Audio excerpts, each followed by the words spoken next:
My name is Nicole, fellow communications student here, and I'm excited to share with you what I've been looking at.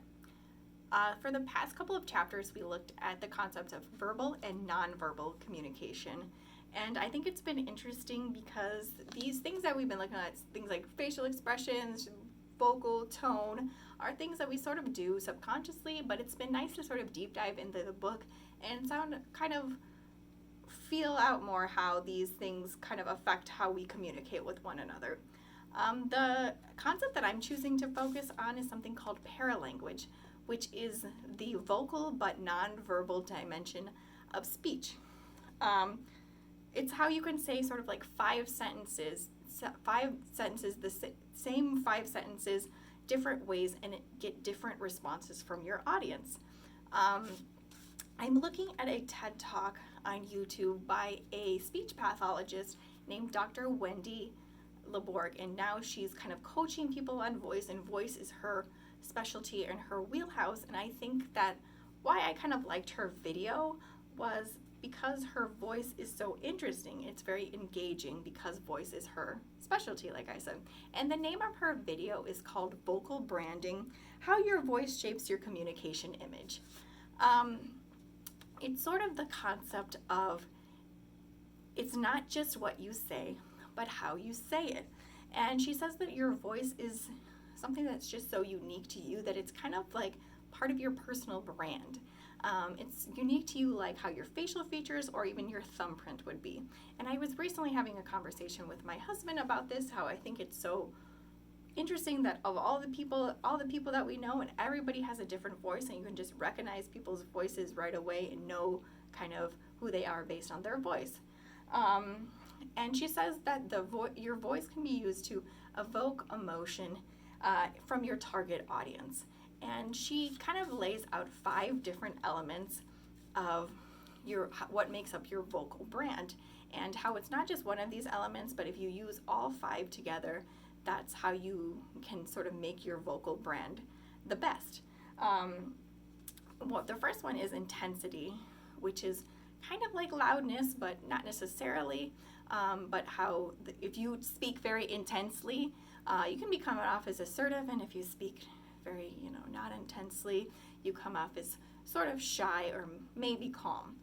Next thing she talks about is inflection, and this is kind of like tone. So if you think of somebody who speaks very monotone, their voice is very boring, as opposed to, she says too, people will speak very sing-song, where they're like, hi, I know that you, and then this, and that's kind of like how we speak to children, and you don't get as much respect when you speak like that. It's also this concept that she's talking about of something called up-talking, where at the end of your sentence, you sort of inflect, so you're coming off not as confidence because you're not actually making statements. All of your sentences sound like questions, like you're questioning them. Next is rate, which can be thought of as the speed of your voice. If you talk very slow, you might come off to your audience like you are talking down to them. Whereas if you were talking very fast, you may seem like you are kind of rushing your audience and they feel uncomfortable with the way you're speaking. But the best kind of way, she says, is to sort of have a give and take, where you kind of speak slowly and then you speed up, and it's kind of like a dance with your voice. Next is frequency, also known as pitch. So women, we tend to have higher pitched voices. I used to call this my cashier voice. Hi, my name is Nicole. Is there anything that I can help you with? So it's kind of like that. She brings up that I thought it was very interesting after the 1960s, when the women's movement was happening and more women were entering the workforce. The years since that, the female voice has actually gone down in tone because we are trying to sort of match now our male coworkers' vocal tone. So I thought that was very interesting.